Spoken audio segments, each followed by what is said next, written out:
You are live. Good afternoon, everybody. Welcome to the April 20th, 2023 special meeting of the City of Annapolis Financial Advisory Commission. I'm Chair Fred Sussman. We have Vice Chair Bob Burton and Commission members Jim Cardillo and Frank Brown with us.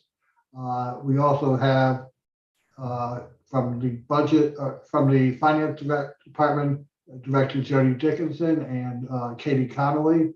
We have Alderwoman Ellie Tierney, Mark Hildebrand from City of Annapolis TV, and Vicki Buckland, new Assistant City Manager. Vicki, welcome. Your first participation in our group, and nice to have you. Would you just take, well, before we get there, the purpose of this special meeting is to talk about budget materials.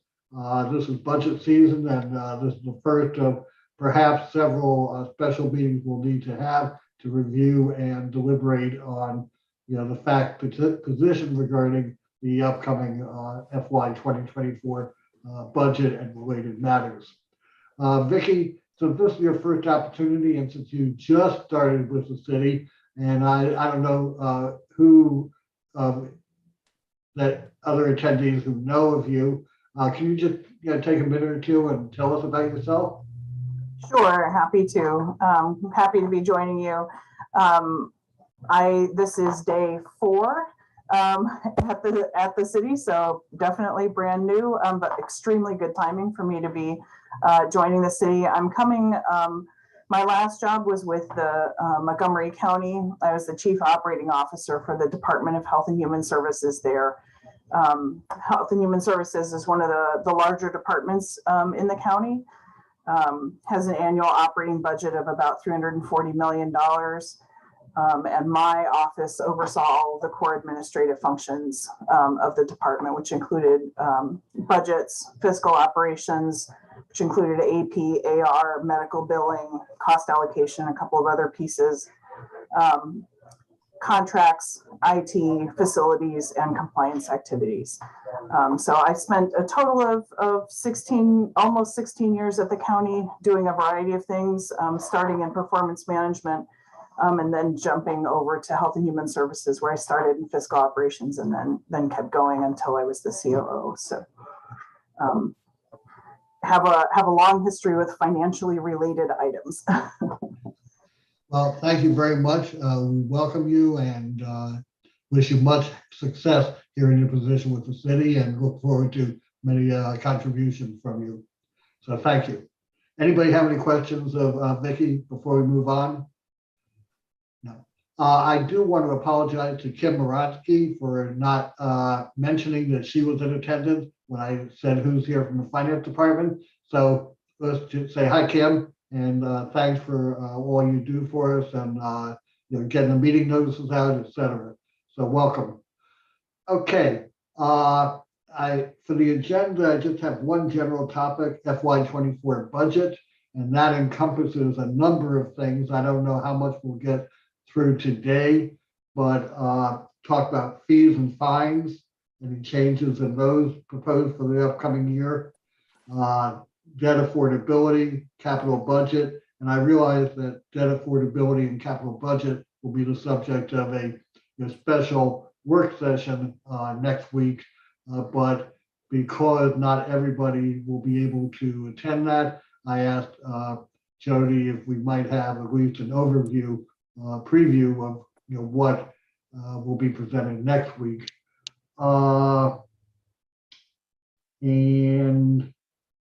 and Jody gave us a very good PowerPoint and presentation last time on the proposed FY24 operating budget. And if we have any time, I'd like to, see if there are questions, from the group on Jody's presentation last week and where things stand with the proposed budget, and any questions or issues that any of the commission members may have at this point. So with that, Jody, can I turn it over to you? Or would you like me to? Yeah, so you tell me what you want to cover first Katie is prepared to go over fees and fines, the changes to the fees and fines, and then you wanted an update on what was new in the capital budget. So I have assigned that to Katie and Jim, there's a hand up. Sorry, can we approve the agenda, Fred? I'm sorry, we didn't, I got sidetracked. Yes, Jim, very good, thank you. I called the meeting to order. I distributed an agenda as limited as it is, so I'll entertain a motion to approve the agenda as presented or any revisions or corrections to the agenda. Motion to approve as presented. A second. Seconded by Frank Brown. Any discussion? Hearing none, all in favor signify by raising your right hand. 1, 2, it's approved. Aye. Thank you. So now down to unfinished business FY24 budget related materials. So can I ask, there you are, Katie. We have moving blocks on the screen every time I look. Can I ask you to talk for a few minutes about the proposed fine and fee increase, the process that the city went through in reviewing existing, proposing new, and where we are with that? I know last year it was relatively non-controversial. I looked over all the changes, as few as they may be, and don't see anything that really gives me heartburn or concern. But nevertheless, I think we still owe it to the process for everybody to have an opportunity to weigh in and to understand what was done here. Sure. Yeah. So I'll go over the process. I'll hit each fee and fine change and then do a very high overview of the justification given to us as to justify those changes or adding those new fees or fines. So the process, the departments analyze the fees and fines annually. And then they submit changes to us as well as the Office of Law. So we ask them to make sure that the fee covers the city's cost for the work that goes into that, right? The department then is to provide justification and a calculation of that new amount. So refuse, water, sewer, and stormwater are determined by an annual rate study that's performed by Stantec. The final reports for those were issued a little bit too late to be added to the fee schedule, so they will be added as an amendment, and I will go over those towards the end of this discussion. So I believe it was last week, Kim sent out to everyone both budget books and the legislation that goes along with budget. So that would be our ordinance, the fees and fines resolution, and the pay plan resolution. So what I'm doing is I'm going directly from, I'll start with fines first, in case anybody has his materials and wants to follow along with me. The first fine change is going to be section 74240, and that's sidewalk cafe violation. So that's changing the 100 per day to 250 per day. The thought here is that additional follow-ups, notice of violations that are issued to the business, where the additional inspections are required to ensure compliance, requiring additional time from available staff, including public works and inspectors. So that's just an increase to really cover the true cost of time to the city. The second is going to be 1720-100, and that's canceled inspection. This is a new fine that's imposed. The thought here is the cancellation causes disruption in scheduling of inspectors and delays other inspectors that could have been, delays other inspections that could have been completed. And the last fine change is going to be 2156-120, historic preservation violation. It goes from 500 per day to 200 per day in the first column, which is the initial offense. The fine for repeat or continuous violations decreases from 1,000 to 500. And the goal here is to make sure that these fines are kind of the same as what's in the building code. Okay, I'll move. Got a question. if I Sure. may. Could you go back to, I'm not quite sure I understand the sidewalk cafe violation. You mentioned, permits and inspections and so forth, but this is for a violation, and then it's not for, getting a permit or anything to do it, is it? So let me see if I can answer, and then I'll let Jody, if you don't mind. No, you It's, answer. it's to promote compliance by the permit holders. Sorry, I'm trying to read through my notes here from DPW. For initial. While The you're increase- looking for that, just give a little background. You Sure. want to have a sidewalk cafe, you got to get a permit. And your setup of your sidewalk cafe has to comply with various rules about positioning of tables and space and things like that to allow people to walk. And I'm sure there's stipulations as to what can be out there.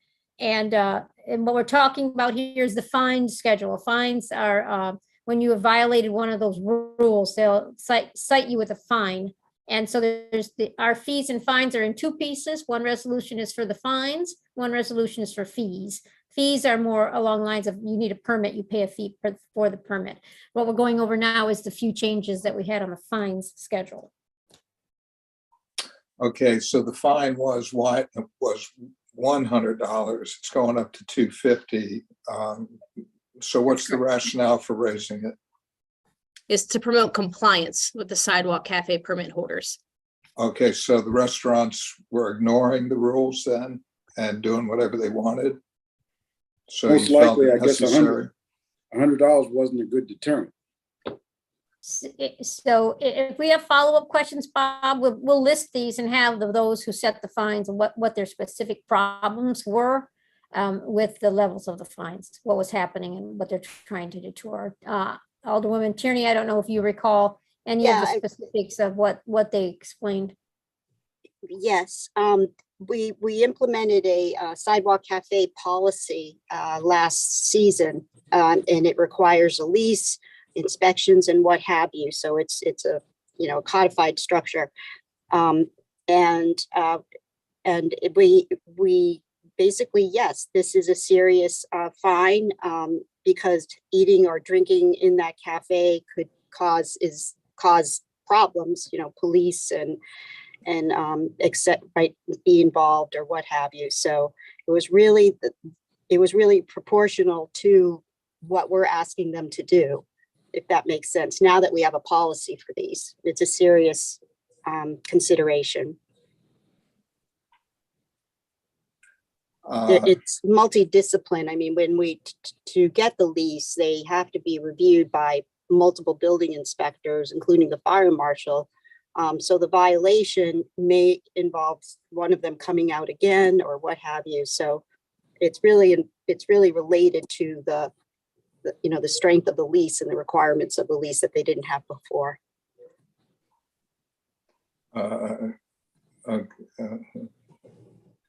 I'm still not clear on it, but okay, fine. It just, a violation means that the restaurant knows what the rules are and they did not follow the rules, so they're going to get fined. Just like if you let your parking meter expire or if you're speeding down a street, you're going to get fined. So apparently there were rules in place. Restaurants were not complying with the rules.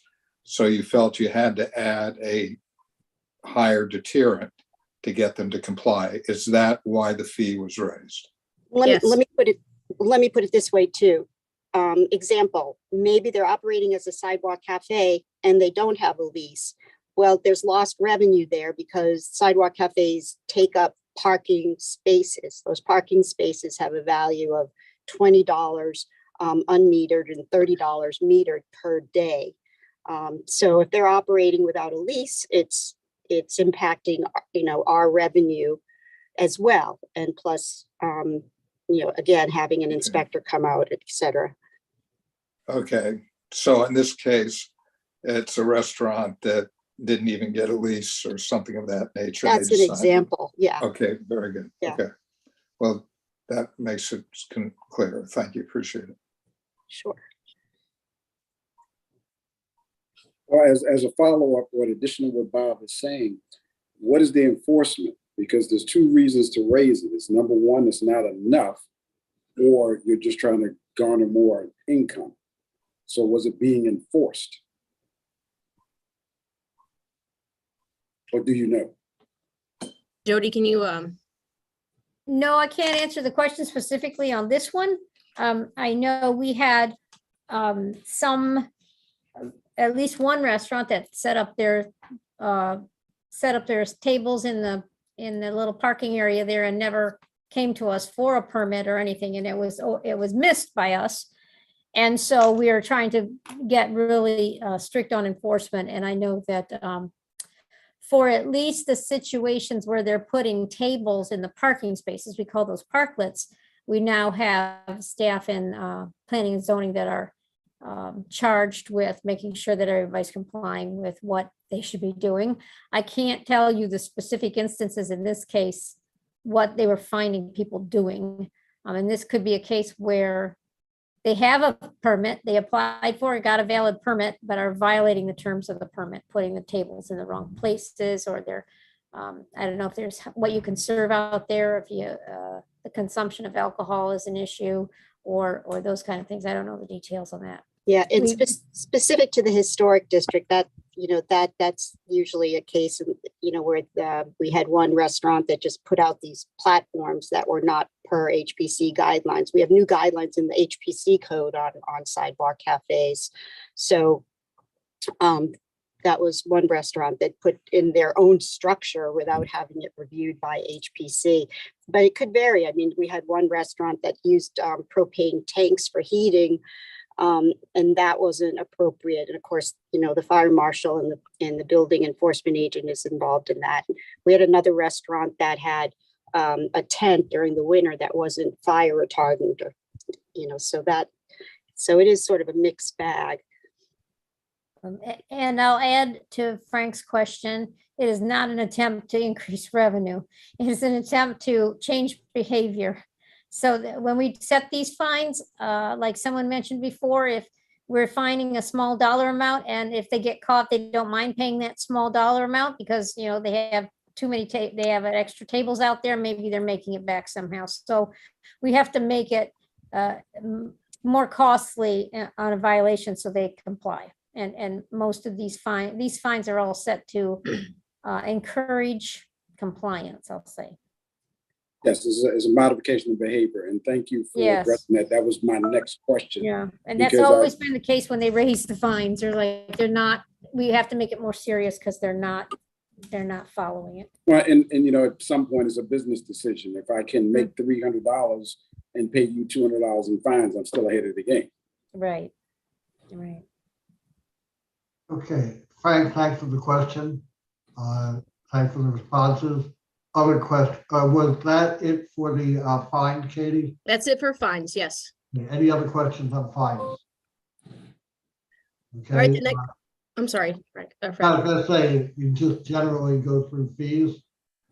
And I don't know that we need to go through every $5 change, but are there categories of fee changes or? I can try and make it even more high level. Let's see, You there know, was, yeah, before you start, I don't think I got the fee schedule. I got the fine schedule. I don't see anywhere in my emails a copy of the fee schedule. it should be in that same email. The same email. Document 9 is the fee schedule. Okay. Yeah, I see this- it in my list as well. It's number 9. R21-23 FY24. And who was the email from? Kim, I believe. And it was think also, Fred. Bob was also in the Okay, email that I sent out where I attached all the documents for today. Okay, well, I have the one that you sent out, and I don't see the fees in there, but go ahead. Hold on a second. It's the one right before the fines. If you see the fines, it was the one right before it. Mhm.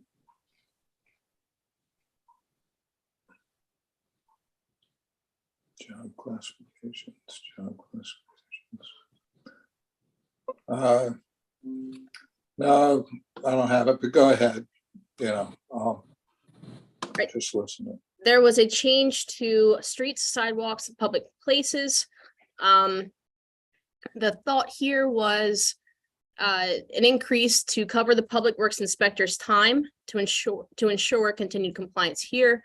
That's in relation to permits to obstruct public streets, lanes, alleys, sidewalks, or footways. There were changes to Title 15 Harbor Master. The justification here, the goal is to simplify and to give the city the ability to charge higher rates during holidays with a surcharge. So the surcharge during holidays increases from 50 cents to $1. It's also to be competitive with other marinas. There are changes to fire reinspection fees. They're basically being added to assist the fire department in gaining compliance and to help offset the additional personnel costs that it costs the fire department. They're all based on a comparison of similar costs, and I can go through those in detail if needed, but that's the high level. We are adding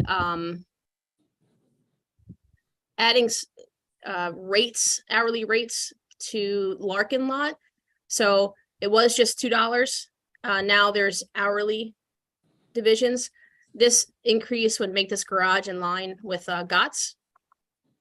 In Recs and Parks, there's changes to the swimming pool section. These are new fees, which will allow the Penguins swim team to utilize the pool. The enterprise fees, so I'm sure you all know this, but just in case, the rate study reviews the utility's current rate structure, the historical, financial, and use information, balance sheet obligations, equipment, and planned capital improvements. So there was an analysis of the current rate structure, that ability to produce adequate revenue to recover the costs and the sustainability. As a result, the following rate adjustments were proposed. Water, a 4.75 increase, sewer, 3.5% increase. Jody, you're Yeah, we're talking percent increases, 4.75% increase. Which section are you currently on? So these, I had mentioned them in the beginning, this is going to be an amendment because the rate studies weren't finalized until late. So they weren't in the actual fee structure that you're in. But if you go, I can reference a page in the operating budget book that gives you the changes in probably a more digestible manner. If you give me 1 second. While you're doing that, I did get a copy. I see the fee schedule now, so I have it. So thank you. So the impact of the rate studies on the quarterly bills is going to be found on page 84.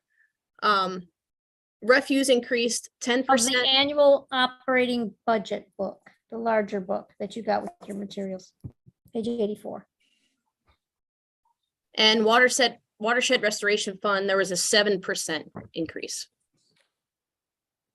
And that's all I have on fees and fines. So I'll add that there were minimal changes this year. We have had years where some departments would do an overhaul on all their fees. We had planning and zoning do one, I think it was 3 years ago.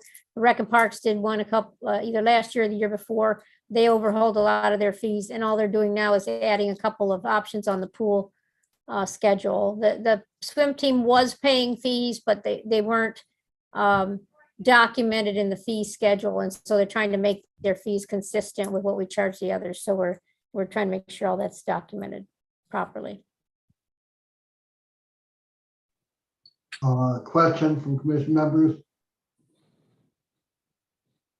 Oh, okay, thank you very much. On the fees and fines, let's move now to whatever you feel you can share with us, Jody and team, regarding the changes to the capital budget.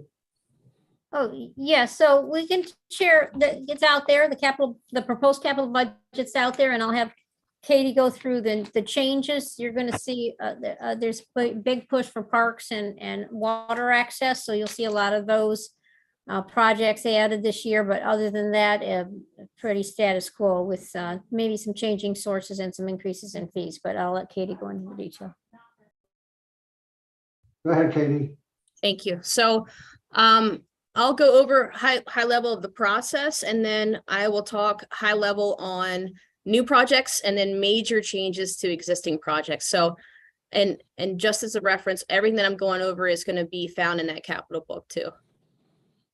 So the process, same as last year, engineers review these existing projects and provide an updated cost estimate to us in the form of those project sheets that you see in the capital book.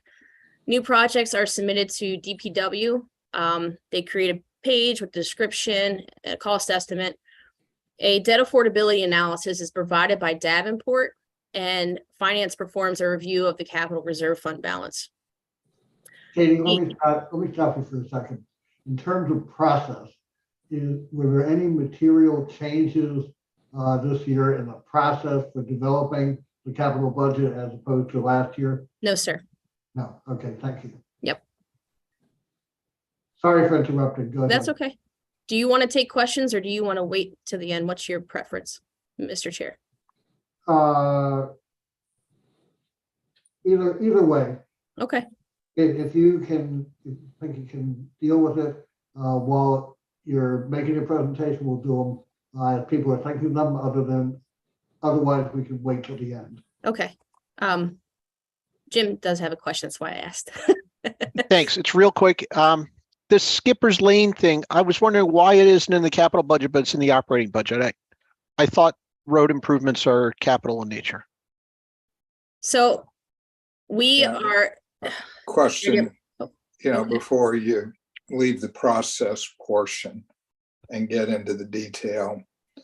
For a number of years, the fact has encouraged, and there was actually, I think, there was an implementation of a scoring process to aid in the prioritization as to which capital projects would fall into the queue, if you will, in terms of beginning to initiate the project as well as to acquire the appropriate funding for the project. I see nothing in the process that mentions this scoring process, which the fact is advocated for, well, year after year after year, in fact, was implemented for a short period of time. Was that scoring process used in the preparation of this CIP? So I can answer that. We didn't use it this year, and I don't think we used it last year. The first, when that process was set up, it involved so many different people that it got very convoluted and confusing, and it ended up not adding a value to the actual ending at final decisions. When I came on board, we did the scoring once, maybe twice, and we had the score sheets, and we ended up talking about the different projects. I don't recall it ever driving can we afford this or not afford that. We were just prioritizing projects. What we do now is more informal, and we get and I think Katie's going to go through that process in a minute. It's a little informal, but we're still discussing all the projects, the merits, the funding sources, that type of thing. So I also see there's another hand up. Okay, thank you for the explanation, Jody. Go ahead, Katie. Alderwoman Flake think- has her hand. There's a hand up, Fred. Yeah, sorry. Thank you for indulging me. You mentioned that the estimate is done by Davenport. Is that something new, or has that always been the process? Yeah, the debt affordability Oh. analysis. Okay, so who actually puts a number against the project? That would be our engineers. Okay, thank you. Yes, ma'am. I was just going to do a high level of the the actual process after, engineers do their work. City manager, finance director, chief of staff, director of public works, director of planning and zoning, all discuss the capital projects and funding and decide which projects can really proceed based on timing and funding availability. So that was a process that was followed this year. Excuse me. So now I'll go through new capital projects. Acton Cove Waterfront Park is the first one. This is really an improvement project to a waterfront park to address the regular ponding of water that they have there. The Annapolis Solar Park Pollinator Garden. So instead of grass, the goal is to create a safe pollinator habitat at the solar park. The third new is citywide public water access improvements. So the goal here is to expand public water access and address gaps in the city's water access network. The two priority locations for 24 are Tolson Street Park and Northwest Street Park. The fourth new one, College Creek Connector Trail. So this connects King George Street to Calvert Street along the shoreline of College Creek. It's going to include an elevated boardwalk adjacent to St. John's property that will provide a walking and biking experience while preserving the habitat. It also connects to the B&A Trail and takes you into downtown Annapolis. The hope here is it's going to bring significant transit and recreational tourism benefits. The next is going to be the Duke of Gloucester floating pier. A floating pier will be installed at the base of the Spog Creek Bridge. A ramp is going to be installed as well near the intersection with Compromise Street. Next will be general existing waterfront access infrastructure. So this project is for the repair or replacement of existing city waterfront access infrastructure, such as bulkheads, docks, boat ramps, and shorelines. The new reoccurring repair program will be based on a comprehensive assessment of city-owned waterfront infrastructure, and that's going to be conducted in 24. So Gibraltar Avenue, as many of you know, is not currently owned by the city. So legal research is required here to determine ownership so that the city can acquire the road. So right now, this project funds legal research, design, and some construction. Parks maintenance facility. Currently, they're renting trailers. The idea here is to create a facility, a storage facility, offices, and a garage for our parks division. Spa Road sidewalk, the Forest Drive to Hilltop Lane. So this is going to be an installation of a new sidewalk there. Traffic safety improvements. This project is going to establish an ongoing program to provide planning, design, and construction of traffic safety improvements along city-owned arterials and major collector roadways. The Waterworks building and parking improvements. This project is going to provide for planning and design of improvements on 2 historic buildings and associated parking located at Waterworks Park and the Annapolis Water Treatment Plant. The plan is for a potential connection between and around the 2 historic buildings developed for public accessibility, and programming for the buildings potentially includes a restaurant, public festivities, and an aquaculture program in partnership with the University of Maryland. So a feasibility study is currently underway using operating funds in 23. All those are for the general fund. A new project in the off-street parking fund is the parking garage and lot improvements. It's going to provide funding for annual capital repairs to our city-owned garages, such as building, asphalt, and concrete repairs. The transportation fund's new project is going to be the charging infrastructure project. As you know, we've got that whole electric mobility plan in place. We've got 2 new buses coming. So that's going to be the charging facility for those. Those are all the new projects for 24. I'll talk quickly about the substantial changes from 23. Can I stop Sure, for go a ahead, second? Jody. Jim, you asked a question about Skipper's Lane. Yeah, I have a follow-up in additions, but go ahead. Thank Okay. you. Okay, so the Skipper's Lane is a road where the extension of it is going to help improve the traffic flow around a new planned development, but we're not doing the construction. We're going to contribute some of our funds to that project because we believe it'll definitely improve Okay. the traffic flow out onto Forest Drive. It's the property where the Willows, am I right? Providence Alderwoman Point, I think I Kearney? know. Yeah, it's there by the, I can't remember what that lodge is out there. But they got to run the road off to the side and connect it with something else so that you can control traffic going out onto Forest Drive. And we're American gonna Legion, contribute some sorry, Jody, I was gonna say it's American Legion in Providence Point, I believe. American Legion, yeah. Thank you. Katie, when you go into the changes from the previous appropriated items in the capital budget, you have prior appropriations, and then when you go into that, have we assessed the inflation factor to what's been prior appropriated? Yes, sir. That's Thank one you. of, yep, that's one of the engineers ask every year. Thank you. Thank you. Yes. I'm happy to see that in the process. Same. We got better at that a couple years ago. I think it was being overlooked in Yeah. many cases. And we started a couple years ago to say, we got to include any inflationary effects yearly, so we know what we're looking at on an ongoing basis. Okay, I just don't see it codified in the capital budget to indicate prior appropriated plus, escalator or whatever.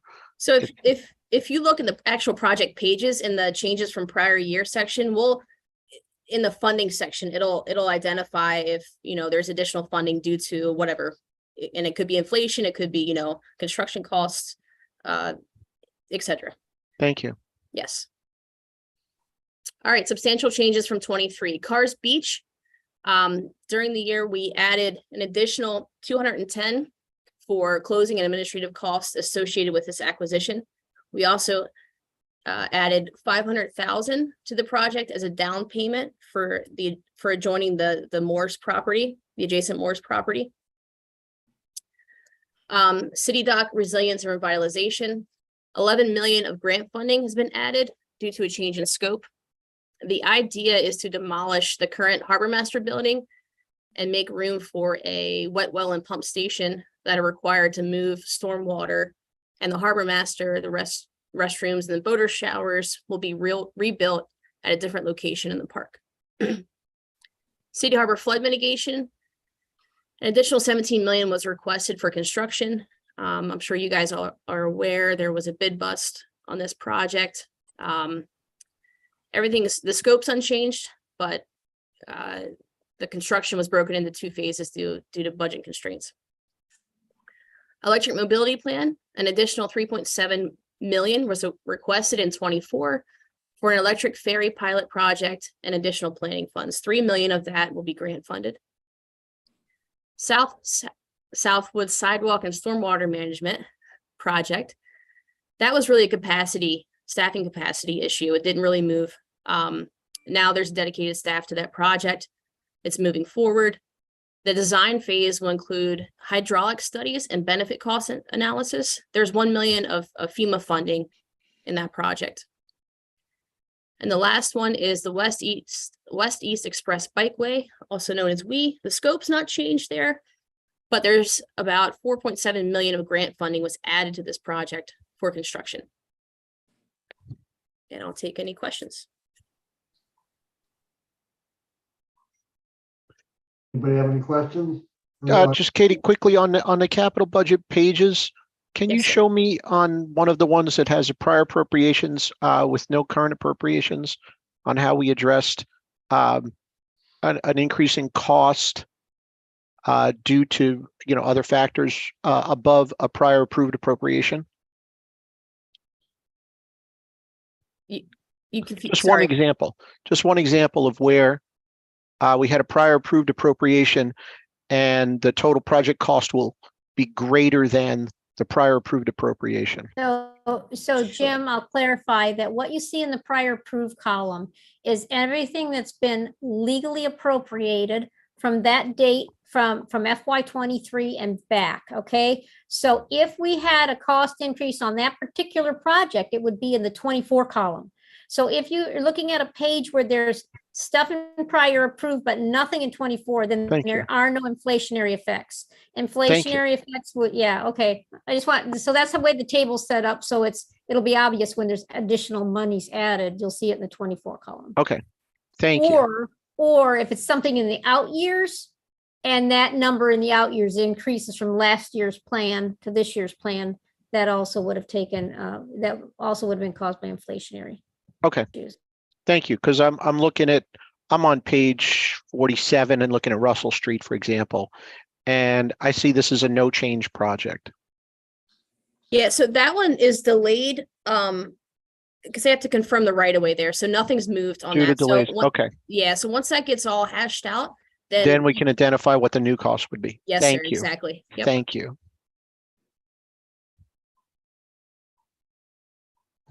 Okay, questions of Jody or Katie? So I'll add, if you're looking at this when you're doing your deliberations and writing, if you want some kind of more explanation on some of the individual projects, I'd be glad to get David Gerald on or any of the engineers to talk about the projects and what we're doing. So if I'm sorry. I assume if I see a negative number in a current column, that means that our estimate to complete is lower than the original approved appropriation. That's correct. So that project is thank you. complete. Yes. That's and what I we are assumed. de-appropriating that project. Thank you. Yes, and sometimes you'll see brackets when let's say we had a grant program, but we're not getting the grant in. So we'll take the amount off the grant funding source and move that to a bonds funding source or some other source. That's another reason why you'd see brackets there. Thank you. Okay, any other questions? Let's move on. I know that Frank has to leave in about 15 minutes. What can you share with us? And I read it, but the Davenport report and their assessment of debt affordability. My read of it says that things are looking pretty good, or certainly within manageable levels. I think Jody's trying to respond, but she's- Yeah, I'm gonna try to share. I hope I can do that, Mark. Share my screen. I couldn't find it in a file, so I'm. Yes, got you it can open share on your screen. email. All right, so let me try this, and I gotta find what I'm looking for too, because it's not gonna be, okay, share. All right, so where's the share screen thing? Oh, here it is. Green, it's a green button, share screen. Yes, this one right here. All right. I did it. You should see the There debt we go. capacity update, correct? Yep, sounds good. Okay, all right, so then this is what you have in your materials, I believe. Please correct me if I didn't send it to you. This is the final version that ties into our CIP. And it's just a few pages that you look at. It takes this table here looks at existing debt service and adds in planned new debt service for the new projects and gives you a total debt service and compares it to our FY '24 general fund expenditure budget, which is 109,558. That's the top line there. And then we look at the debt service as a percent of expenses. And these are this is related to the capital projects that are funded by the general fund, not for the enterprise funds. So I'm not going to go over it in detail, but those numbers are carried down here where we look at our debt service policy compliance. And our target is to keep debt service at 10% or within 10% of total general fund budgeted expenses for the following year. And as you see, this analysis is very conservative. It assumes that all of the projects that are in the capital budget and the CIP would move forward as timed. And projects those debt service expenses. And it also assumes that for the existing projects, that in the prior approved column, we have not issued all the bonds related to those projects because the timing has been delayed. So it also assumes that any authorized but unissued bonds would be issued over the next 2 years, both in 24 and 25. I can tell you that never happens. And the timing of projects is always slowed. So you can assume that these bars will end up lower than what you're seeing currently. And as you'll recall from previous years, there are some years where it bumps up over the 10% bar and always ends up under. So this is where we are now. It assumes a small increase in debt in the general fund expenses, like 2% a year, which is very conservative as well. So for the calculation, both the numerator and the denominator, they're very conservative in their estimates. And this is where it would end up. And it's well in range of our compliance. And it's probably going to, I would assume, remain under 10% for the next few years. I don't know, this is a visual that I like to refer to in many occasions. And then what they do here on these slides is they tell you when we started, before we take into account the CIP, this is what our capacity would have been to take on more debt in these particular years. And then it walks you through our CIP, the capital budget and our CIP and the amount of bonds that we have programmed there. And here's where you're going to need to read this note here. That's where they take that, I told you, the authorized but unissued prior approved bonds, and it adds those balances to 24 and 25. And this is what we'd be borrowing. This borrowing amount adds those amounts in. And this is what they were assuming when they built that bar graph, that we would be issuing these amounts of debt for those years, which is overstated. Like I say, it's a very conservative estimate. And then after you take that into account, they say, okay, if you do that, what kind of capacity do you have left in these years to add to stay within the 10% policy, to stay within the 11% policy, and to stay within the 12% policy ceiling? And it shows you that for these middle years, we wouldn't want to add any more capacity, but when we have a little bit of capacity on either end. But based on this, I wouldn't advise any more capital go into the program, because there's always things that get added to the out years that we're not anticipating. Of course, as we move forward in time, we get new projects added, and it absorbs all that capacity that you see there in 28 and 29. And that's Hey, it. Jody. Yes. Yeah, this is Bob. The chart, the graph, Mhm. represents the general fund expenditures as budgeted for FY '24, with a 1% increase in general fund expenditures for the out years, correct? I'm sorry, it's 1%. I thought it was 2%, but if it's Right. 1%, it's very, like, this is where Yeah, they're increasing giving you- one. Yeah. And so, Okay. go ahead. But, nonetheless. We know they go up faster, so it's giving us a more conservative percent. This percent's going to be higher than it actually is going to be, since we know the base is going to be higher. General fund expenditures are generally going to be higher than what you see in this chart here, so that would make the number even lower. So that's what I'm Okay. saying. It's a very. Okay, yeah, that's because really, when you look at the graph, really the only pertinent years are probably within, 2 or 3 years of this year. When you get Mhm. further out, it really doesn't mean a whole lot, because general fund Yeah. expenditures do increase. They increase and we add projects, and all that space you see there is just that we don't know what we're going to build 5 years out. So we don't, that we got to fill in. We'll always fill in that void there with more projects as we finish the ones we have. Okay, very good. Thank you. Jody, does the last chart essentially mean that the city will not have any additional new borrowing capacity for several years? Are you talking about this?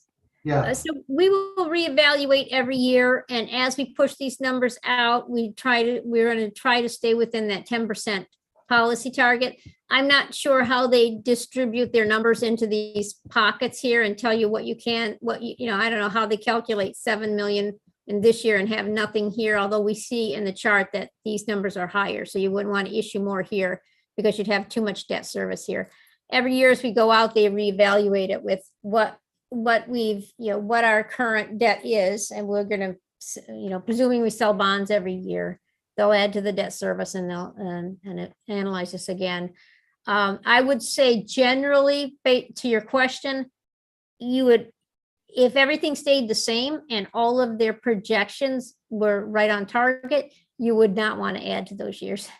But because we're very conservative in the estimate, and as we move into 25 and 26 and 27, the numbers will be firmed up. There may be some extra capacity there to take on with some new projects. thank you. Questions? No? Okay. Jody, thank you very much. Katie, thank you very much for those explanations.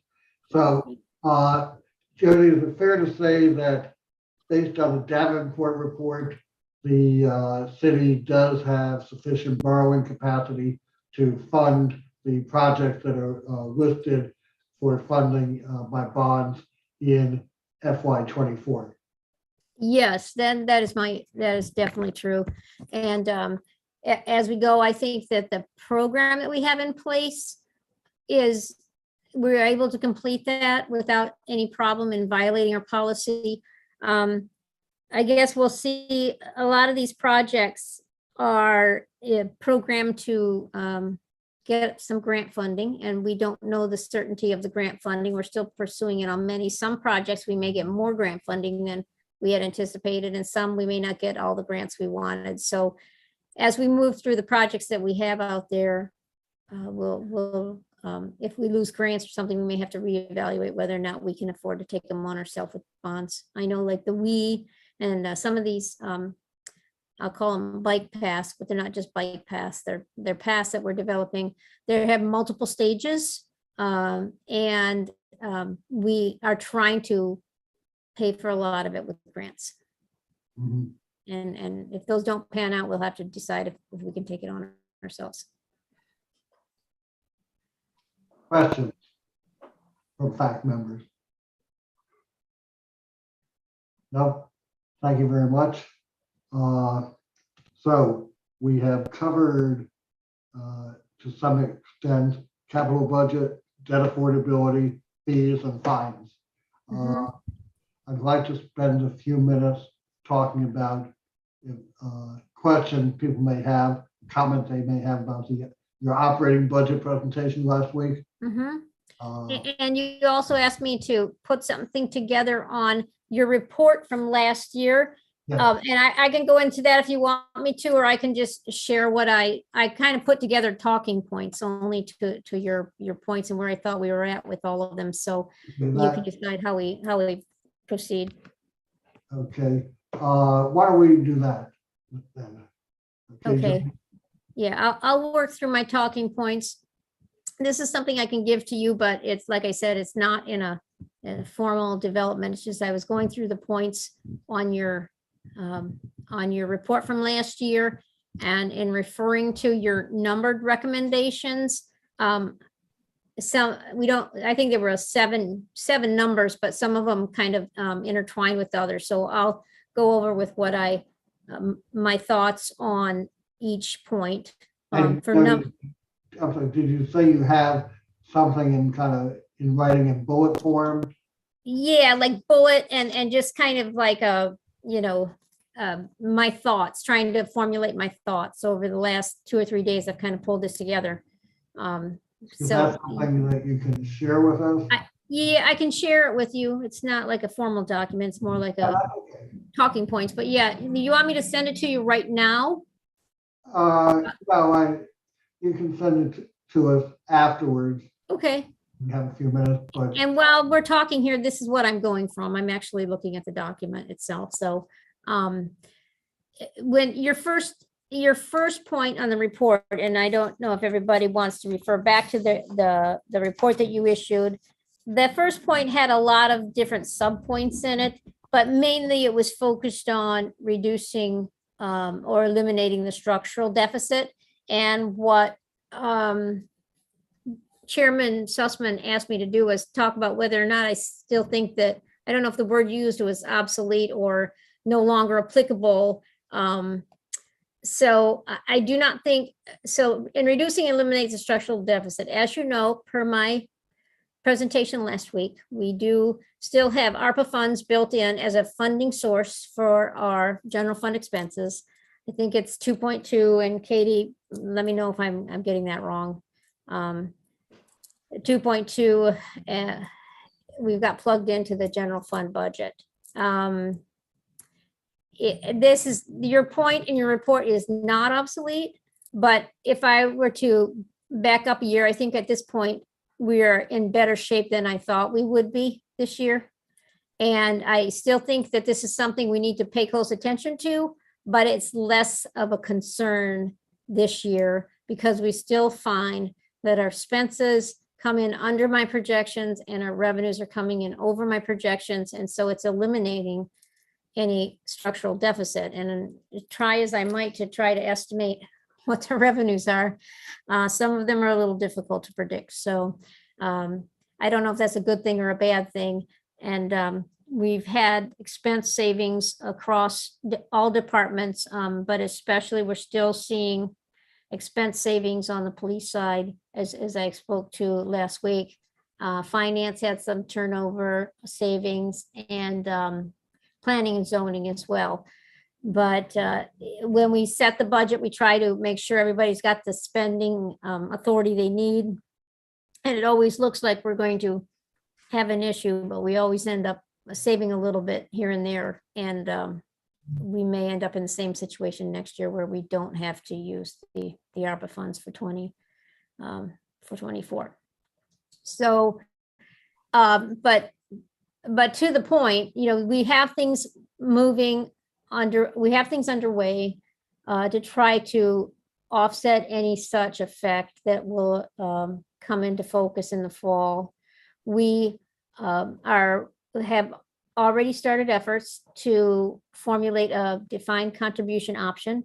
We are meeting with a benefits lawyer and actuary to try to start the process to develop potential types of plans, how we might implement them, how we might move people into the plan or incentivize employees to move into that plan versus the state's plan.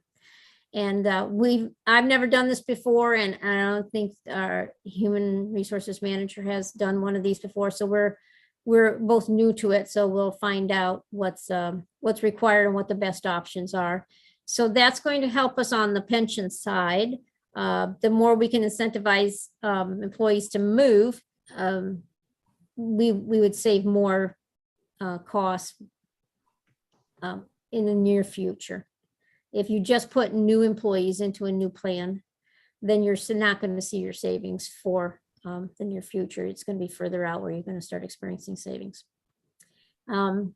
So besides the pension savings, I spoke to this last week, occupancy tax enforcement. I still think there's revenue to be gained there.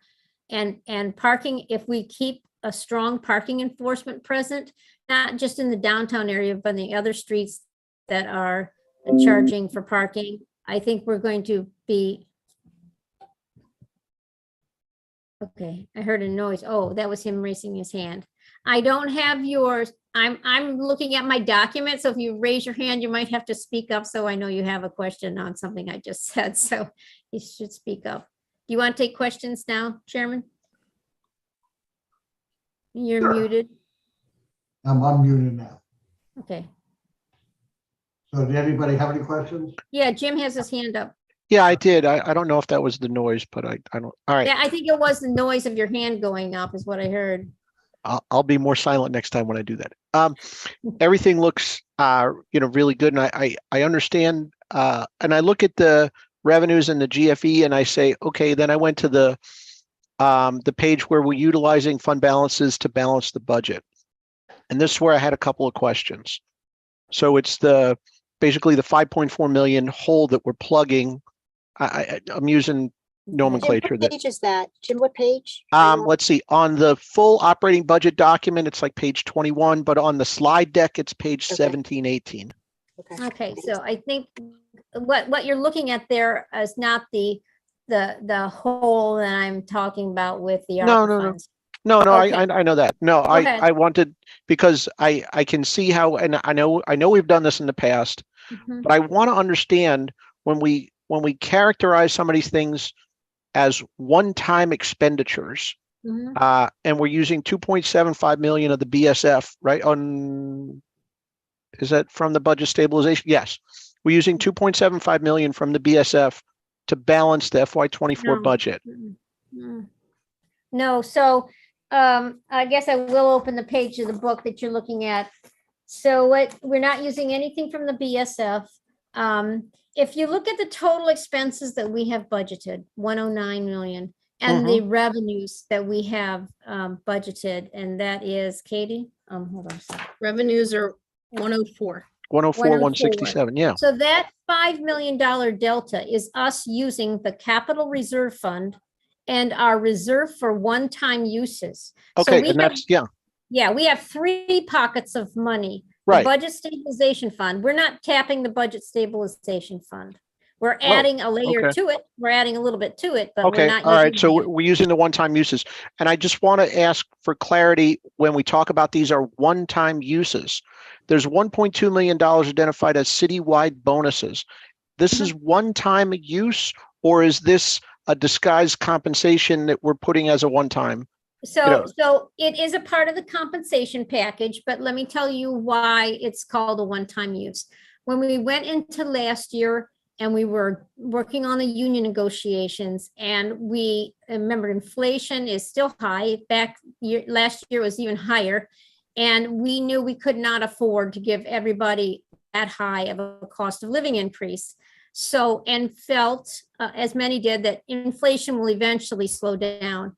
So we provided a 2.5% cost of living increase, which is built into salaries, but then we're offering employee groups each, civil service and exempt employee, not the part-time and not the contractual people, a $3,000 one-time bonus. We did it for 2 years. So I guess we could call this the 2-time bonus. So we did it in both years of the contract. We did one last year in the summer. We had planned for another one this next summer. And since we have those reserves that have been building, we wanted to be able to use that, but not build it into the salary structure. So we call it one time. We've used it 2 years in a row. And only when if we go into negotiations and we're still finding ourselves in that situation, we could do that again if we wanted to, but I don't know if that's going to be a part of our package or not. And it all depend on how high what the level of reserves are at that time, and if we think we can do it. But we don't. It's something we don't want to build into salary, and we're not committed to a future expense Okay. any further than this. Thank you. Thank you. That's why we I call just, that a one-time uses. okay. And that's generally what one-time uses are. Like, we don't have to do them the next year if we don't want to. and Okay, don't have I to. just didn't want it to be baked in that, okay, we're doing this compensation adjustment, but we're using reserve funds to address Mhm. the overall compensation, which is a recurring and baked in expenditure.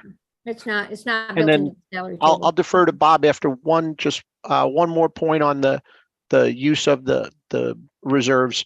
And it has to do with this HR consultant position.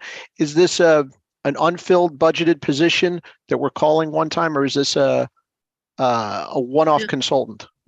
Correct. This will be a one-off consultant. Okay, that's all I'm done. Thank you. Okay. Bob,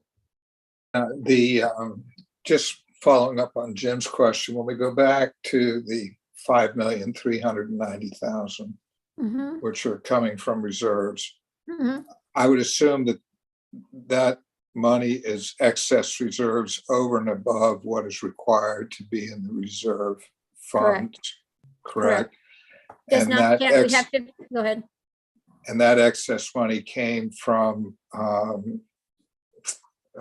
last year's, well, in essence, recognizing more revenue than we anticipated Mhm. and less expenses. Yes. Okay, yes. so really, we're not technically tapping reserves per se.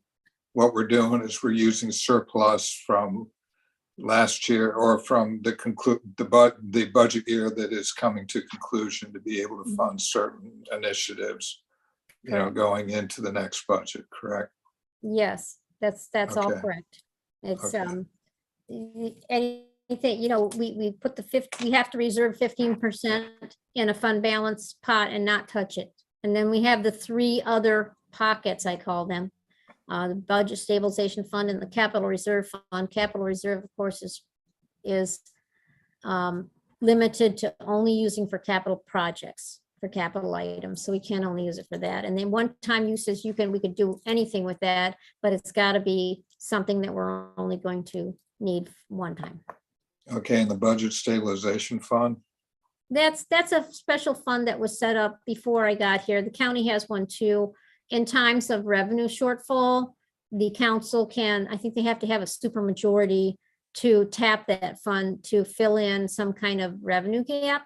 My only issue with that reserve is I don't think it's high enough because it's at 3 million something right now, and it's just not a lot of, if you had some kind of major occurrence where you were short on revenues, there's not much going to be able to be spent with $3 million. So, maybe someday the council can consider increasing that cap because it's What- capped. Yeah, what formula is used, or is there a formula for It's- determining we- what the we look- balance should? Yeah, so for this one, we look out into 24 and we look at our budgeted revenues for the general fund and the parking fund and the transportation fund. And we add those together and we take 3% of that. 3% for the budget stabilization fund. Mhm. And Okay. that the fund balance reserve has to be 15% of that number. So really, we have 18% of those revenues set aside Mhm. for the following year. But still, if the budget stabilization fund is for a particular purpose, it's not a very large dollar amount. What do you think the budget stabilization fund should be? I Given- don't, that takes a lot more conversation than I have time. Thought, Okay, I well, haven't just really saying. thought about it. I don't know how big the county's is right now. The county started theirs out small and I think they increased their cap.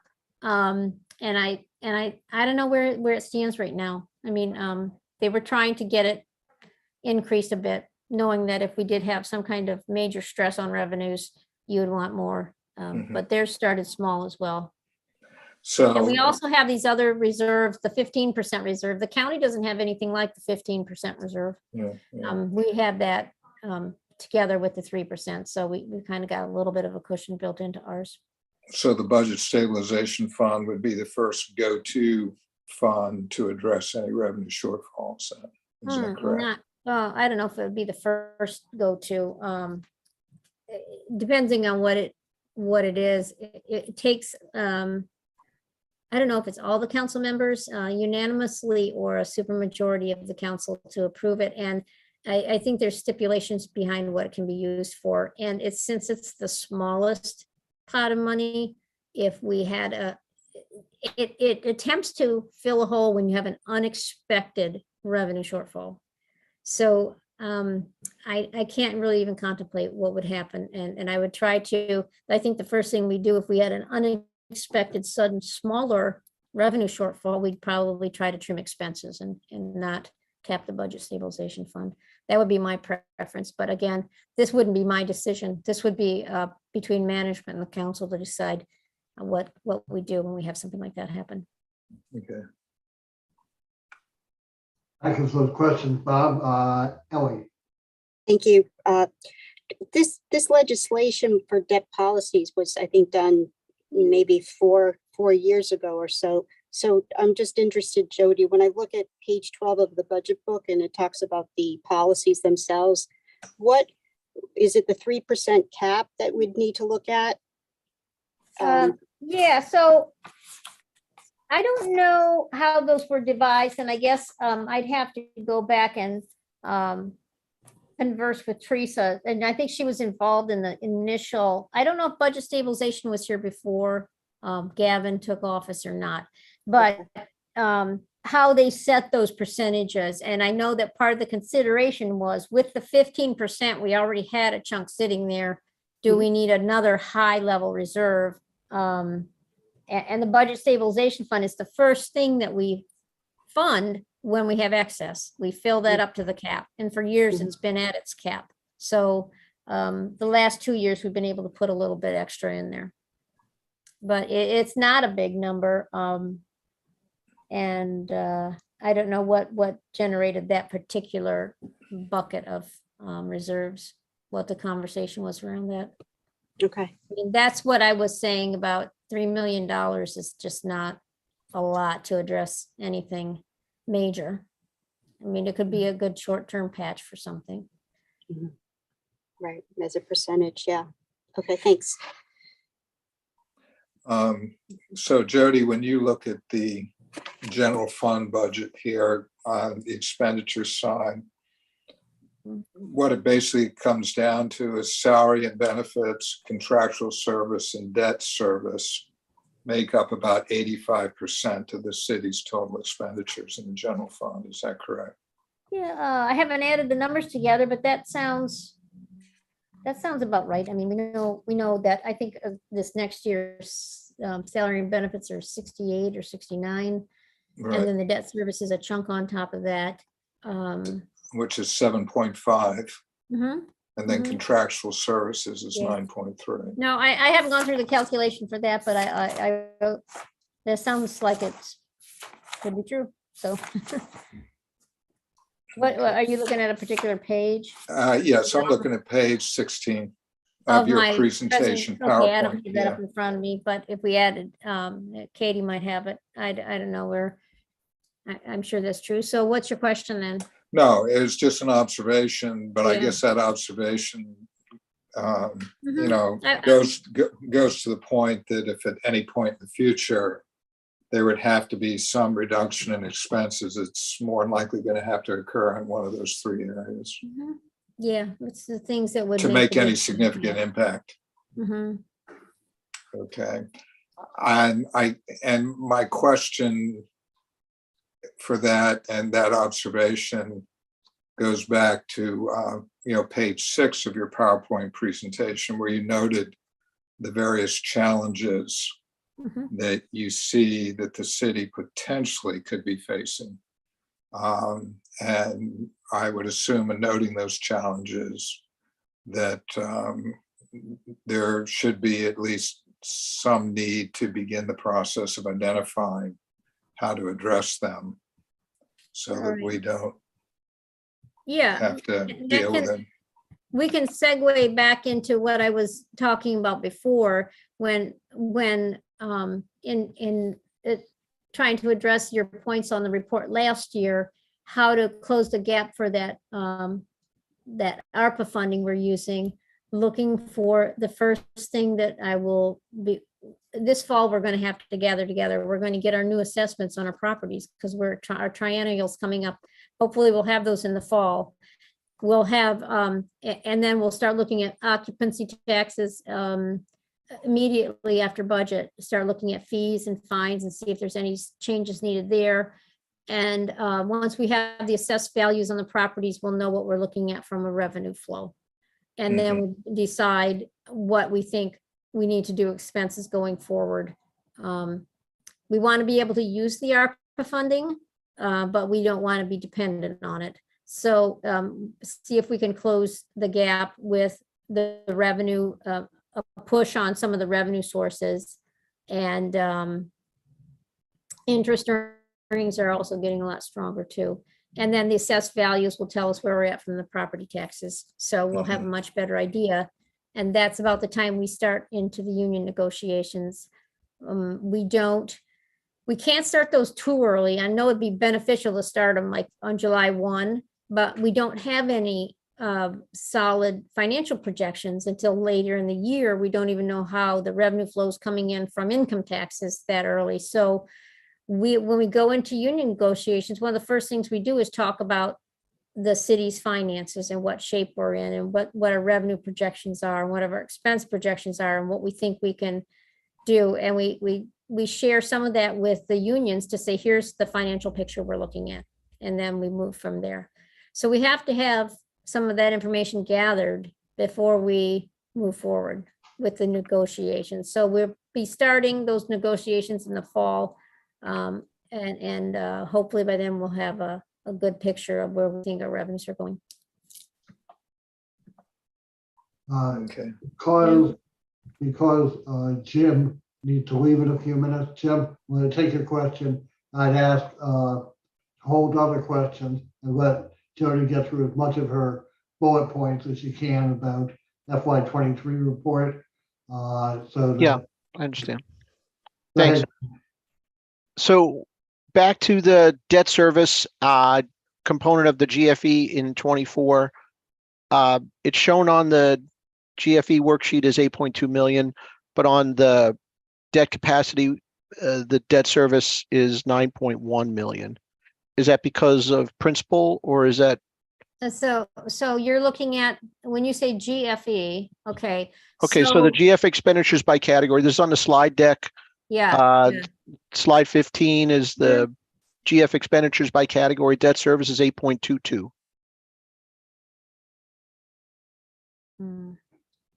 Say that again, what you're looking at, 8.22? 8.223 FY24 proposed debt service general fund expenditure. Oh, okay, so that's in the general fund, and keep in mind that Davenport's analysis also includes the debt service on the vehicles that are in the fleet replacement fund. Okay, all right, so that's the greater, okay. And Davenport uses both of those because they're both tax supported, because the general fund actually sends the transfer over to the fleet fund. So the fleet fund, okay, Yeah, for the debt service, so it's okay.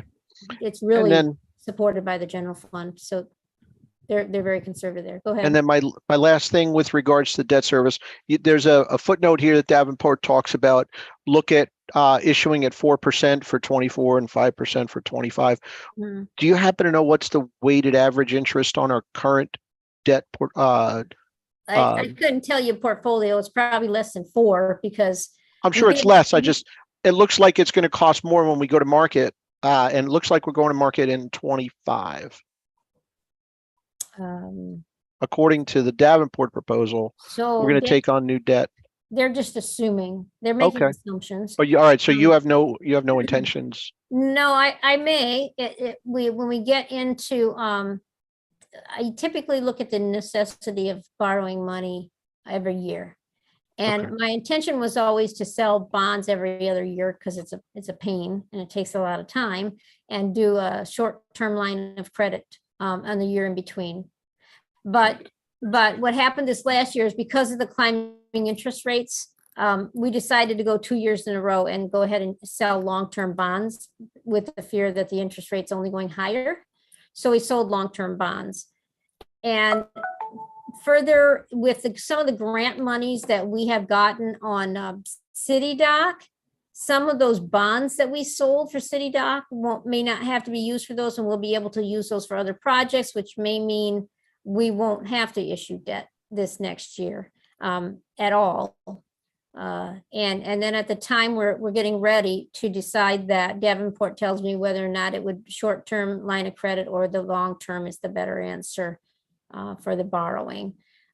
So we do consider it every year. It's just we were typically not doing it. I was trying to do it every other year, but we did go forward with it this last December because of the rising interest rates. And you're right that although if you did our weighted average on what we currently have, I'm sure it's under 4%. It's probably closer to 3.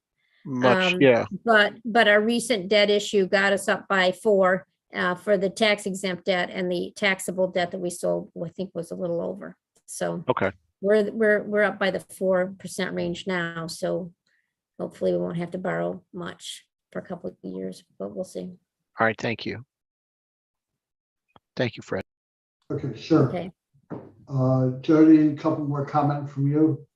Yeah, well, just the first comment on your report kind of went across several issues, and it talked about some of these things we'll have to do in the fall to decide where we're at from a revenue standpoint and how it, if we can't close a gap, if we have a gap and we can't close it, then we're going to have to start talking about what we do in union negotiations on the expense side or making other reductions, or whether or not instead of doing that, it would be more palatable to do a tax increase. So that would involve me talking to my boss and the mayor and some council members about what the thoughts would be if we did need to. But right now, I foresee the gap is going to be small enough. It's probably going to be able to be handled by other means.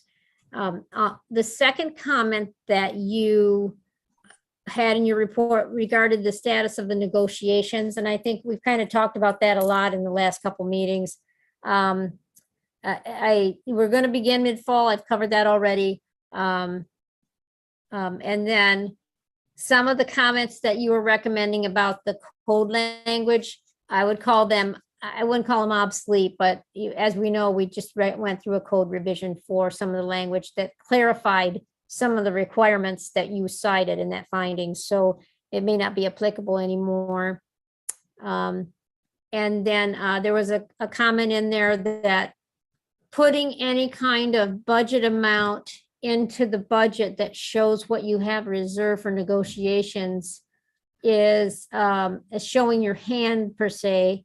However, that's a common practice. And like I said, when we go into putting a grand total, I would never want to say we've got this much set aside for this group and this much set aside for this group. You say this is what we can afford. This is our bucket. And then you go into negotiations with that in mind, and you share that information with them at a very top level. This is what we're looking at. This is what we can afford. Your third comment that kind of reiterated some of the issues that were talked about in your first comment, so I won't spend time there.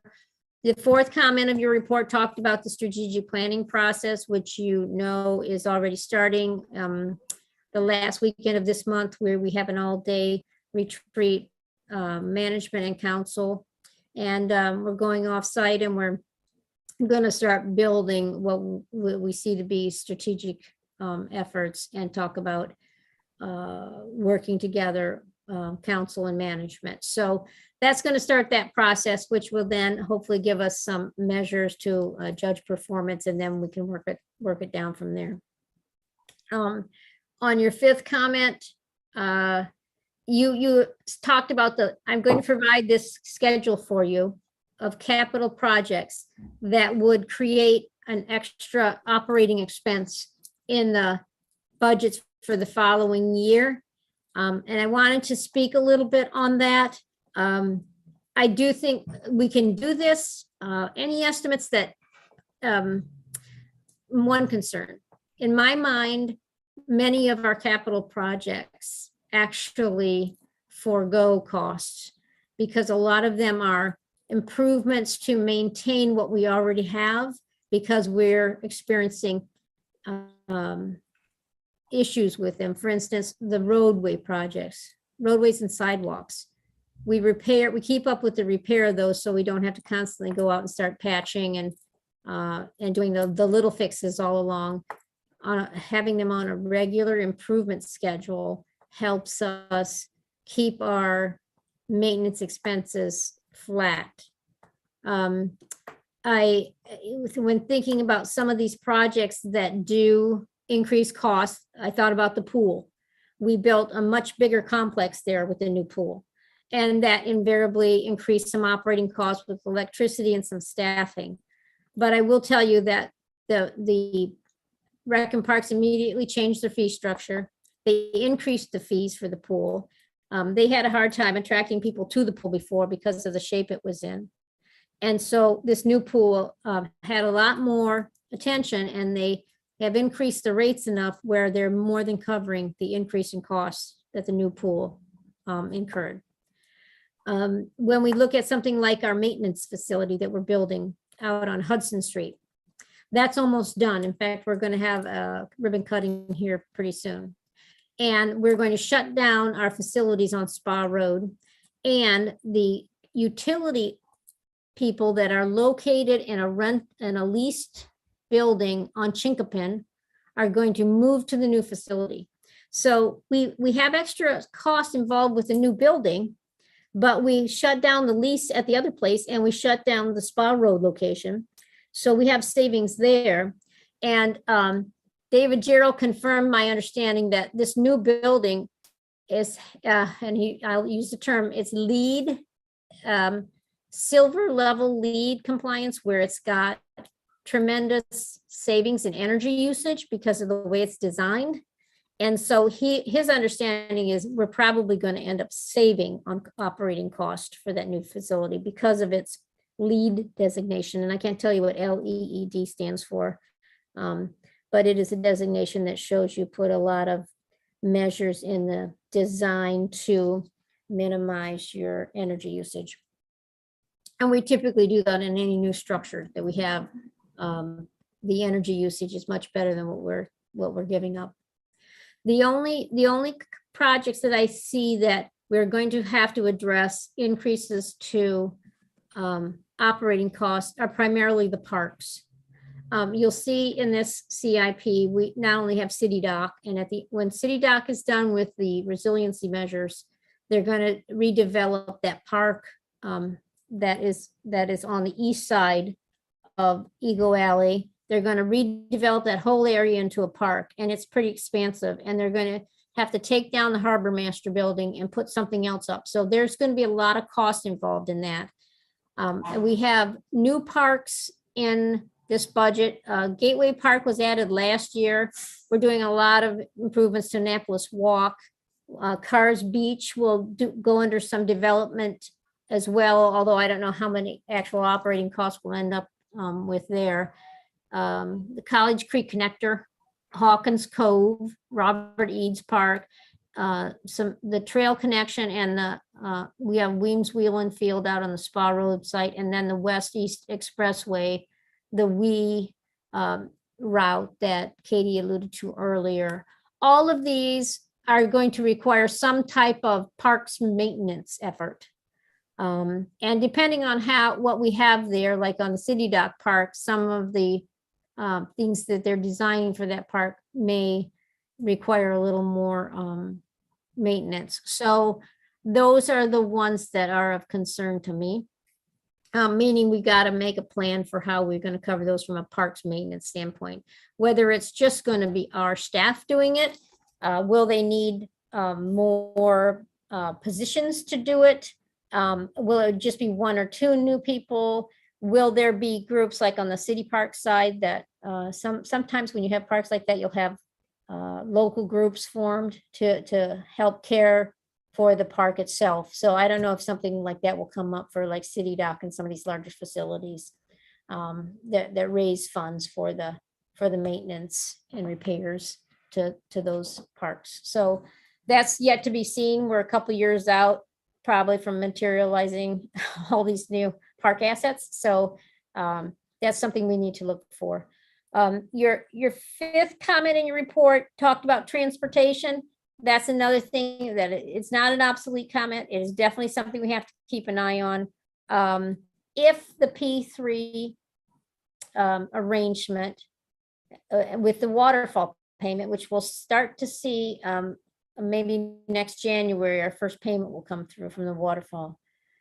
And then we'll see the size of the revenues coming from there. If that's adequate, I mean, it could be substantial. We predict that their estimates were very low, and they were estimating $1 million coming off it. If we get more than that, and our other parking assets, can, provide another $1 million or so, we may be okay with what we have. But it's based on my analysis, the state grants that we're getting on a regular basis from the state for operating the transportation system have remained relatively flat. And that can't continue if flat funding from them, if our costs are going up, because transportation, not only is there a lot of equipment there, but there's a lot of people driving those buses, and the cost of salaries and stuff going up. So once we know what's coming off the P3 deal, we'll have to reevaluate how transportation looks on a future, on a 5, 10-year basis and see if we have an issue and what we need to do there. But I can't give you details. I'm not an expert in transportation and I don't know what our possible issues might be. But it all hinges on what happens when the P3 is fully in place and we're seeing money coming off the trust. Great, Jody. Thank you very much. Questions from Jim or Bob? And Jim, Jody, I have a few questions. yeah, hold on a second. Bob, hold on a second. Jim, what's your situation? I cleared it and I stepped away and I punted on what I needed to do. So I'm committed to taking this to its conclusion. Okay, hopefully it won't be that long, but go ahead, Bob. Yeah, Jody, just a couple questions. Looking at the property tax, 1 cent on the property tax is roughly equivalent to about what, 600 and some change in So revenue? yeah, so I didn't feel, I calculated that and my number came up to around 800,000. So I don't know where you're drawing that. That might have been from the past. Yeah, 1 penny on our current assessed value would probably get us around 800,000. I did it a couple different ways, but that was about an average. So yeah, 800,000 on 1 penny. So right now we're at 73.8 cents. If we did 74.8 cents, we would get about $800,000. okay. When we look at our debt affordability ceiling that we have of 12%, that's tied to the general fund expenditures. Right now, we're sitting at what, 10%, maybe a little bit above. We're sitting at 10% below. We're at Below. 8. something. Okay. Now, I know that this formula goes back quite a ways, but does it make sense to tie debt affordability to general fund expenditures? Or should there? So we're or- only looking at the debt of the general fund, not total debt, and those fleet assets. What would be the alternative? I'm trying to think of how else we would. I don't think I've ever gone to think about it that way. If that's the best way to calculate what you can afford on debt. I think that is, I think Davenport will tell you that's an industry norm. In Mhm. fact, many governments, I know when I was at the county, they were pushing it upward every year. And I think when I left, I think we were on 12 or they were trying to go beyond 12% or something. So Mhm. they kept pushing that limit over and over again. We're at 10 or below, and I think it's very, very conservative. That's what Davenport has said, that we're doing better with that than others. The reason why I ask is that if in the future a situation required the city to reduce its expenditures, Mhm. it doesn't take a whole lot of reduction in expenditures to blow through the 12% if you're sitting at 10. Mhm. Okay, so, tying the debt limit, or at least that portion that affects the general fund, which I assume are general obligation bonds and stuff like Mhm. that. Mhm. There's somewhat of a disincentive then, isn't there?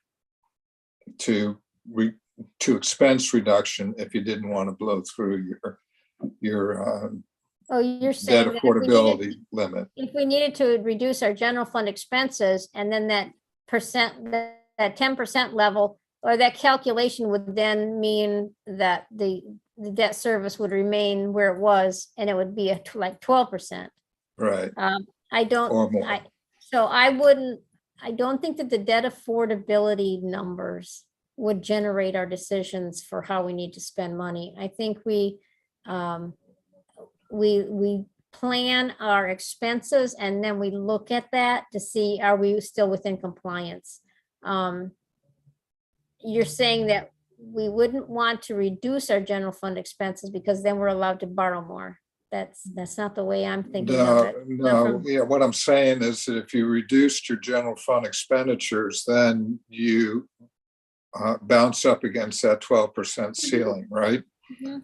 And Yeah. I think that 12% ceiling is written in code, isn't it? It's part of the code. It's not a resolution or anything. I is it? think that the policies that set that are adopted in code, and I'm not sure if we have any of our policy limits in the code or not. I don't know that off the top of my head, but I know that. Okay, these refer- so if there was a need to reduce expenditures, there would have, the debt affordability, or at least the 12% cap would come into play then, because a reduction in expenses could potentially mean that you could be out of compliance then with your debt limit. And that's why I raised the question, is there another way to determine what would be an appropriate, manageable debt that the city, would be able to acquire without having it tied to general Oh. fund expenditures. There is another measure based on your assessed value, but we're nowhere near that, nor would I ever try to get that high. It's a state limit.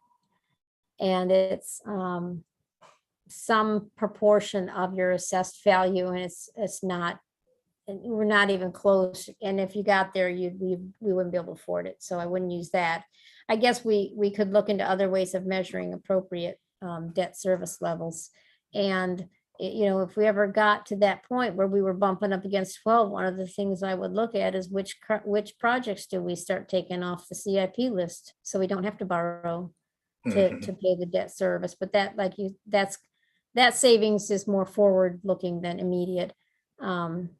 A lot of those debt servicings you see now are a function of what we've already borrowed. So, if we were, I'd have to ask Davenport if they have other measures that they see in other municipalities on their debt limits. I don't know if Vicky knows anything they're doing at Montgomery County for how much debt they can issue, but you were very departmental based, so it might be. I believe they based it off of assessed value. Okay, yeah, we have a measure of that, but we're nowhere near it, and I would never propose getting that high. It's not affordable for anybody. Before you carry on, can I ask who just joined us by phone? That's Kim Moronsky. Oh, Pardon? it's Kim. It's Kim. She's on her base, she's Oh. on her computer and on the phone. Okay. Okay, thank you. Okay, that answer your question, Bob?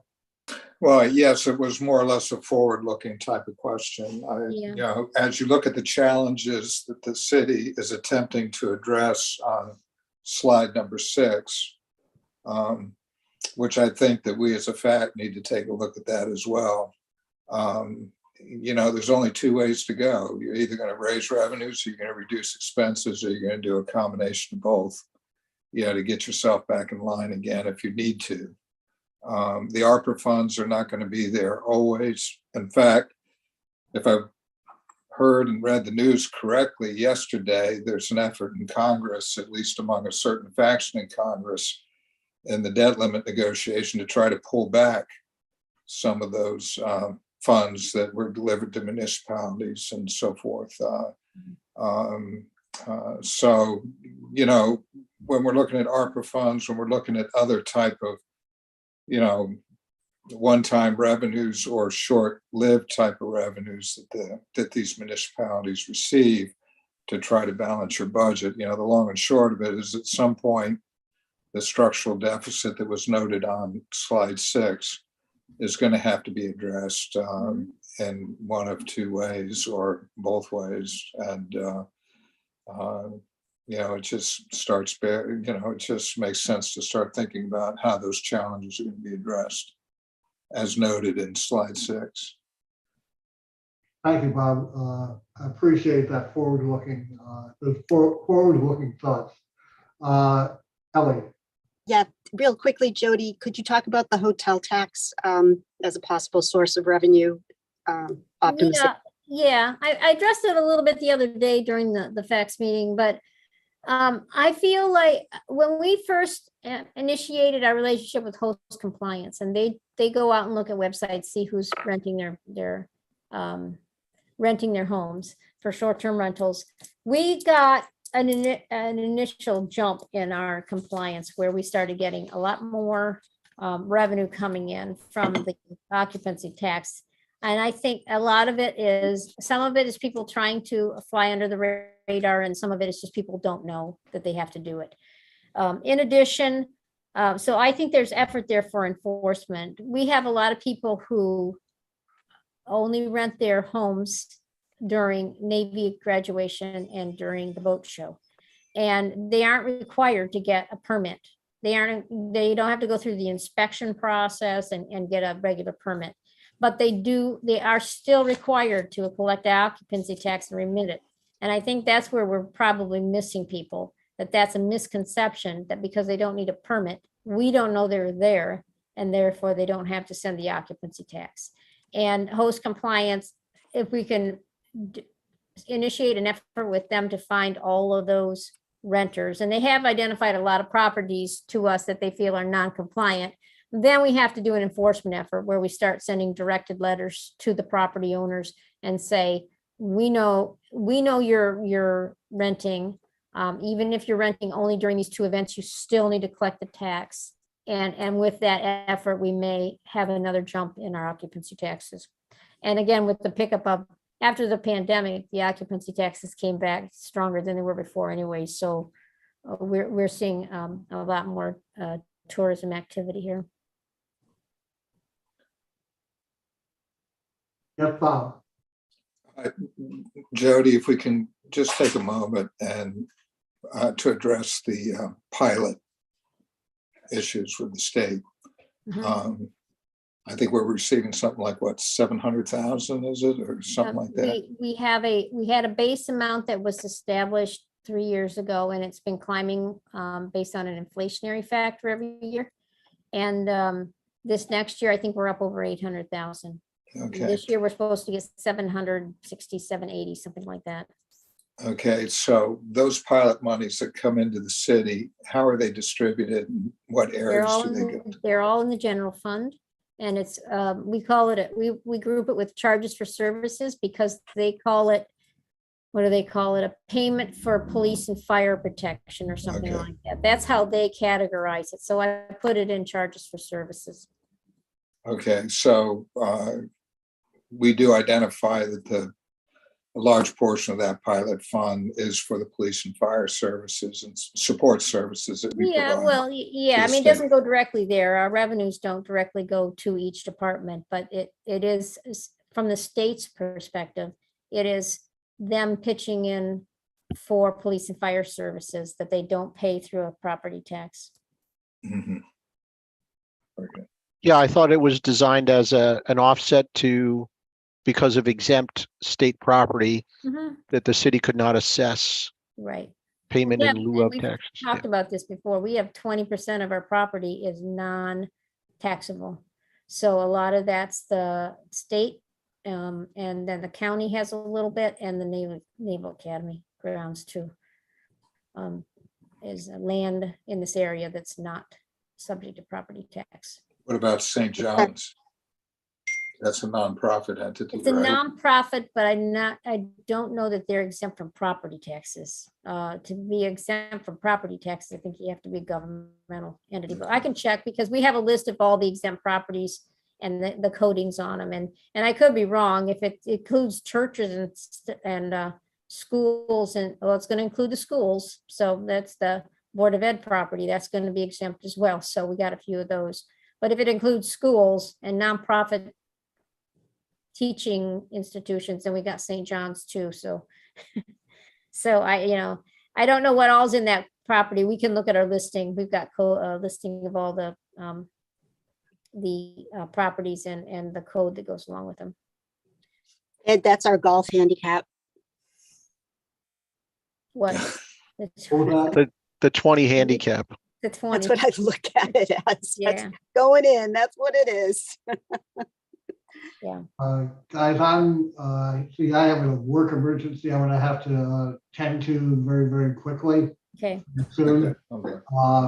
So we're gonna have to break this. I pretty Yeah. much covered everything I had noted in my that you wanted in your email. Fred, so. Yeah, no, I really appreciate it. Very informative. Thank you very much, Jody. I really appreciate it. Okay. I think there are only three of us here, so, we lost our quorum when Frank left. But we still need to talk about when we're going to get together again, given, the short time frame within which we're supposed to be working to provide a report. Was it by the 8th or something?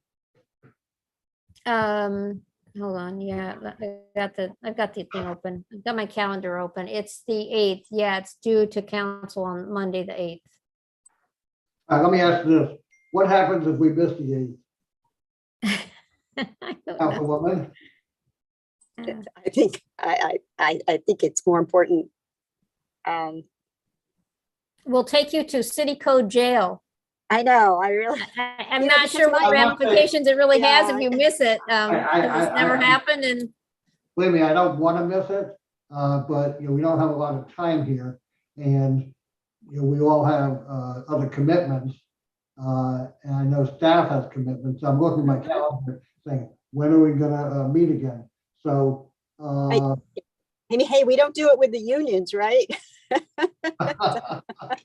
So, Hey, Fred, what do we want to accomplish in the next meeting? I think the next meeting, we want to be able to ask staff any questions that we have about the operating budget. I think any follow-up questions from today. There is supposed to be a, joint, work session next Thursday in the afternoon. I think 3 o'clock in the afternoon, talk about capital budget and debt affordability. I think we had, as far as I'm concerned, enough from my standpoint that I need to deliberate on those two items, but I would encourage, and I have another work commitment next Thursday afternoon. I would encourage any fact members, who can attend to attend that. And we're going to have to start deliberating on what we want to say. To me, just thinking about it, there's not a lot we need to talk about. I don't think about fees and fines. Last year, my recollection was that we endure or recommended approval of or approved in concept the fees, the fines, and the capital budget without taking any specific position on any specific capital project or item in the capital program. As far as I'm concerned, and this is without hearing all of you from the commission, I don't have a problem doing the same thing again, but can certainly be swayed if a member of the commission or two have specific issues they want to address with respect to any of those items. We haven't talked at all about the operating budget and Jody's thorough, I thought, pretty good presentation. As far as I'm concerned, I think the city is in a lot better position today than it was 5 years ago, 4 years ago, 3 years ago. Seems like each year we're making progress in where we are, but I'm not going to presume say what other commission members may feel and may want to bring to the attention of the mayor, mayor and council. So we still have to get our questions answered about the operating budget. We need to start talking, and hopefully we can do it in the next session about what conceptually we want to say. Have to assign writing of a draft report, have to have it reviewed, et cetera. There's a lot to be done in a grand scheme of things, relatively short period of time. So, Okay, well, if we have a May 8th deadline, yeah, actually, it has to be submitted and in the hands of the city council by the 8th of May, right? yes, Okay, which means that we're going to have to start writing that report probably starting Wednesday, the 3rd of May. to be able to get an initial draft out and distribute it among the FAC members so that, Fred, you could do a final review of it and have it issued, no later than the morning of Monday, the 8th, if not, the Friday or Saturday. So that really only leaves us next week. Next week. That's it. And And as I might be able to help out, we only have a couple of windows available next week because of other meetings that are scheduled. So if you could do another afternoon meeting on Monday, Tuesday, Wednesday, or Friday. Friday is actually wide open, but only the afternoon after the Finance Committee meetings have concluded are safe zones for meeting next week. And unfortunately, I am going to be around the state 3 out of 5 afternoons, evenings at various hearings and meetings for my work and my clients.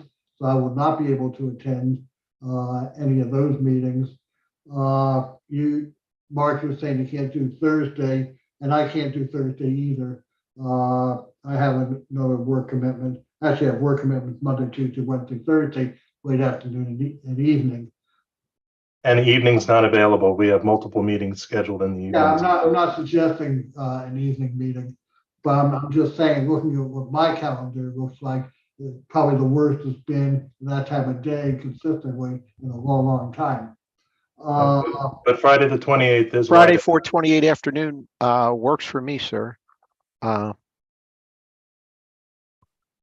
can't speak for other members of who are not present. I can do Friday afternoon, the 28th. Bob, are you available Friday afternoon, 28th? Friday afternoon, the 28th, I'm available. Okay. Mark, you said Annapolis TV is available then. Yes, sir. How What about, time? Wait a minute. How about Jody? I am available that day. Katie, I mean, I don't know if you'll need Katie at that one. If it's just operating, I might be able to handle it. Katie has a lot of the details. And yeah, I don't have anything there. We have the retreat the next day, but we can do it Friday afternoon. Okay. What time? And I'd have to see if you have questions, like if you have CIP questions, you need David Gerald, Mike Malinoff, I have to see what they're doing as well. And you might have human resources questions. I'm not sure. So you tell us who you want and we'll check in with them, but I can be here. Okay. Thank you. How about something like 2:30 Friday afternoon? That work? Yes, for me. Yep, I'm good. We also didn't ask Kim. I want to make sure that if Kim's not available, we'll have to find an alternative. Kim, oh, go ahead. Kim, okay? So unmute your phone if you're talking.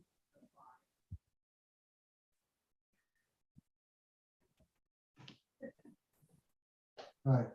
There she is. All right, Kim, you can send us an email, make sure that you're open on that day. If not, we'll just have to find a substitute. Okay, so let's set it for April 28th at 2:30, and we'll do the best we can.